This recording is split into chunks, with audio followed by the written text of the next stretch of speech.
2000 तक दूरदर्शन का एक तरफा राज चलता है, लेकिन फिर 2000 में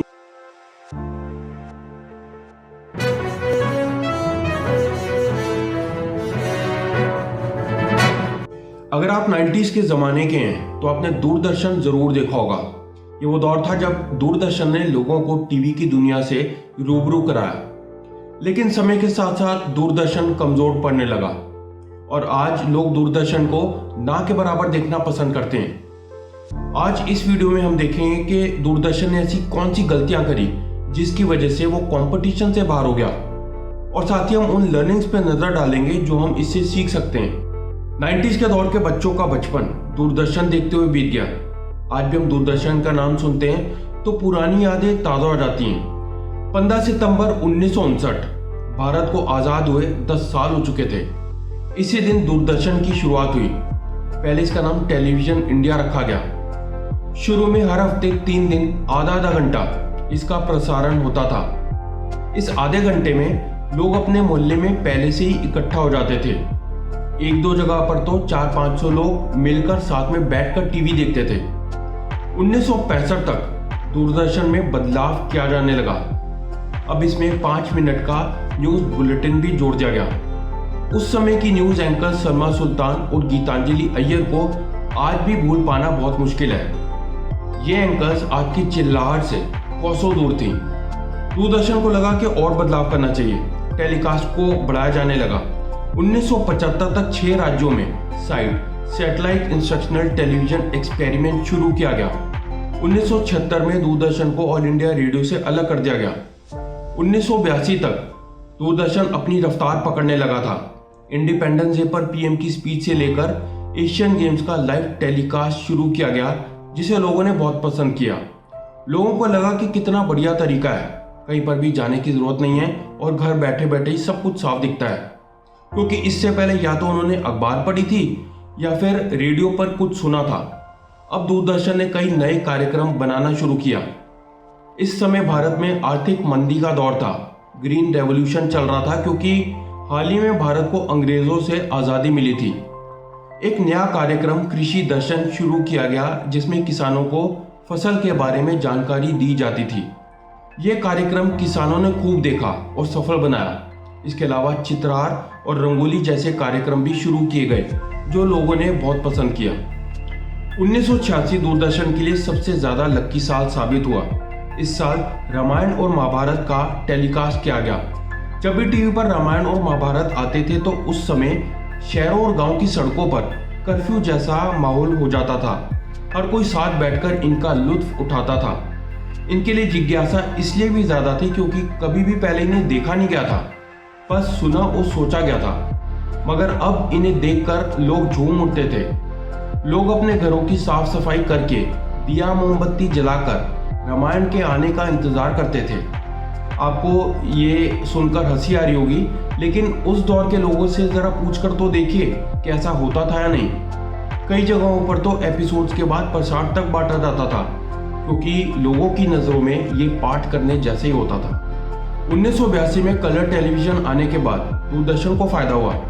अब दूरदर्शन ने अपने पैर फैलाना शुरू किया। 1984 में एक नया चैनल DD2 शुरू किया गया, जिसे आप DD मेट्रो के नाम से भी जानते होंगे।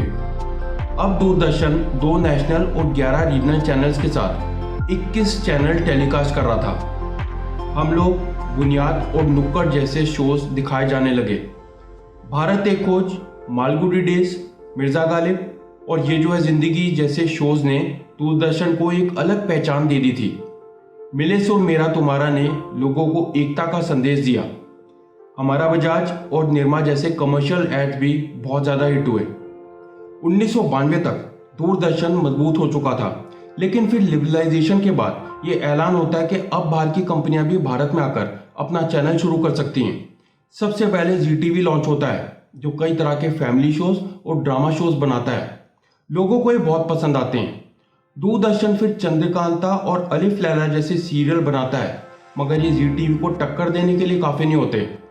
बहुत दिमाग लगाया जाता है। फिर दूरदर्शन बच्चों के लिए कार्टून शोज बनाता है, जो हिट भी होते हैं। दूरदर्शन को फायदा होता है। शक्तिमान जैसे सीरियल लॉन्च होते हैं। 2000 तक दूरदर्शन का एक तरफा राज चलता है, लेकिन फिर 2000 में सब टीवी जैसा चैनल लॉन्च होता है जो अपने साथ कई तरह के कॉमेडी शोज लेकर आता है। इसी समय तक स्टार प्लस भी लॉन्च हो चुका था, जिस पर कहानी घर घर की टाइप जैसी सीरियल भी शुरू हो चुके थे। 2003 में दूरदर्शन ने 24 घंटे वाला न्यूज चैनल शुरू कर दिया था, लेकिन फिर भी सफलता नहीं मिल पा रही थी। 2010 के बाद दूरदर्शन की पॉपुलैरिटी लगातार गिरनी शुरू हो गई। लोग अब दूरदर्शन देखना ही नहीं चाहते थे, वो बोर होते थे। यही वो समय था जब लोग मॉडर्न हो रहे थे और एक्सपोजर चाहते थे जो उन्हें दूसरे प्राइवेट चैनल्स में मिलता था। दूरदर्शन ने समय के साथ अपने आप को इनोवेट नहीं किया और वो ट्रेंड के साथ नहीं चल पाया। दूरदर्शन की असफलता के पीछे कई कारण थे। समय के साथ दूरदर्शन ने खुद को इनोवेट नहीं किया, वही घिसे पिटे शोज चलाता रहा। किसी भी चैनल को चलाने के लिए एडवर्टीजमेंट्स की जरूरत होती है। प्राइवेट चैनल्स के पास एडवर्टीजमेंट्स की भरमार थी, वहीं दूरदर्शन के पास कोई भी एडवर्टीजमेंट्स नहीं थे।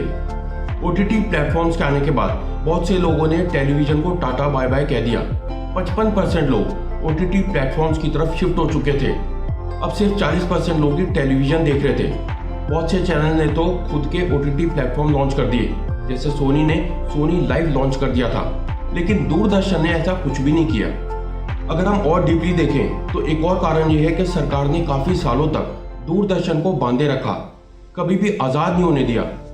दूरदर्शन के पास इतनी भी आजादी नहीं थी कि वो अपनी मर्जी के शोज और प्रोग्राम्स चला सके। हर साल दूरदर्शन को चलाने का खर्चा 2000 करोड़ रुपए का है, जिसमें से सरकार 68% देती है। जहां पर भी सरकार का ज्यादा इन्वॉल्वमेंट होता है वो पीएसयू मार्केट से बाहर हो जाता है, जैसा कि हमें बीएसएनएल के केस में भी देखने को मिलता है। कोरोना के समय जब टेलीविजन पर रामायण का टेलीकास्ट हुआ तो उम्मीद बनती कि शायद दूरदर्शन का रीलॉन्च हो सकता है, लेकिन ये गलतफहमी थी। आज दूरदर्शन को चाहिए इनोवेशन। वो अपना कोई ओटीटी प्लेटफॉर्म लाए जैसा सोनी ने किया, या फिर कोई ऐप लाए या कोई पॉपुलर शोज जिनसे दूरदर्शन रिवाइव हो सके। आपको क्या लगता है कि आने वाले समय में दूरदर्शन वापसी कर पाएगा?